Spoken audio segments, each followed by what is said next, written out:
Hey everybody, in this video I'm going to be talking about some updates to my previous traffic light test in Huntersville, and I'm also going to be discussing some tips in more detail to help you on a bicycle set off demand actuated traffic lights. If you watched my previous video about the traffic light test, I did explain some about how the sensors and stuff work, and I did some tests on some traffic lights throughout Huntersville, North Carolina.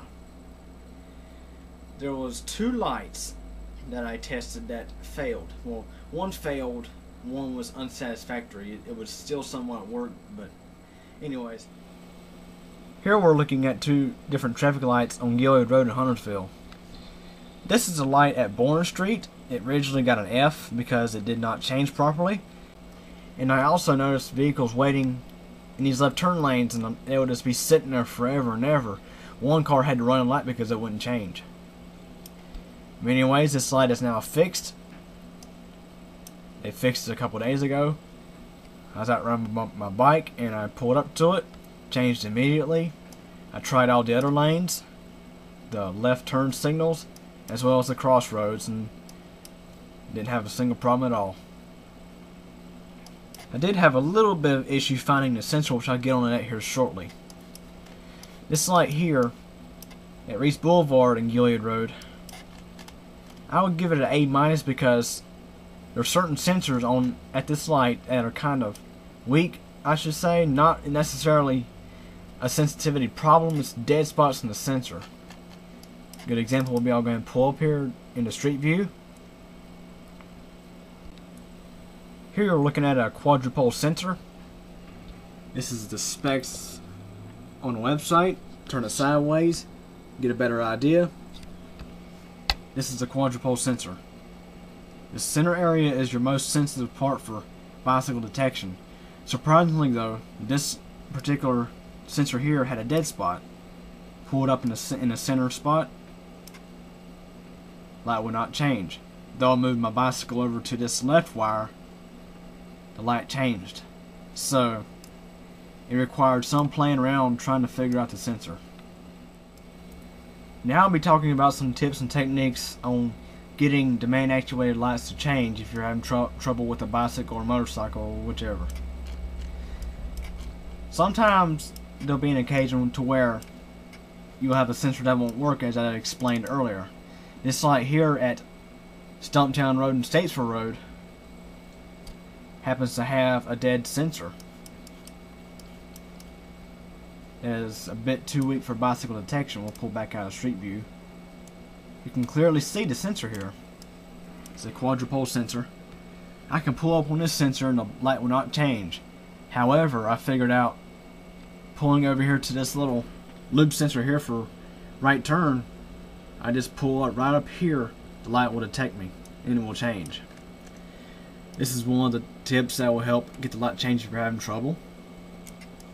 This sensor over here works perfectly fine. It's just sometimes you'll have these little issues at lights.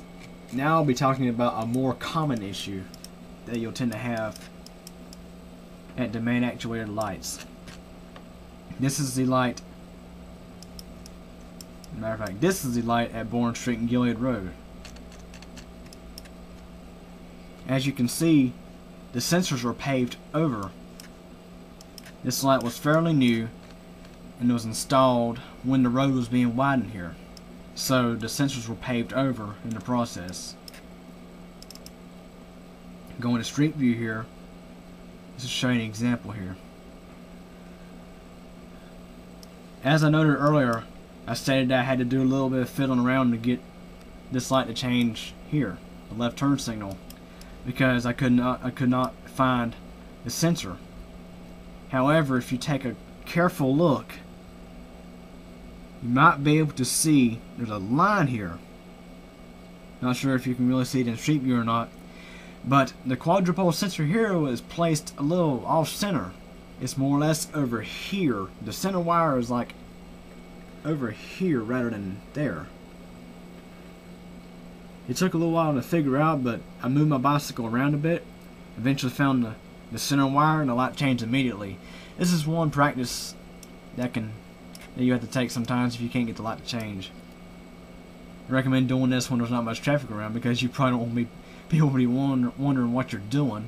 At least that's my opinion. But anyway, if you come up to a light that has a paved over sensor, you cannot get the light to change, just move your bike. Just place your bike over here or over here. It depends sometimes. Just make sure you keep your bike more or less parallel with this line like this, because you want to have it on the sensor as close as possible. We'll go down the road a little ways to the next light. This is McCoy Road at Gilead Road. In this neighborhood here, there's a manhole right here.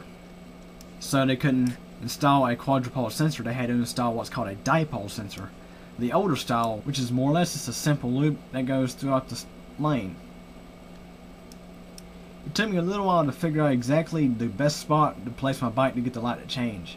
I tried here, I tried here. The good spot this light is right here. Which over here, these sensors are not paved over.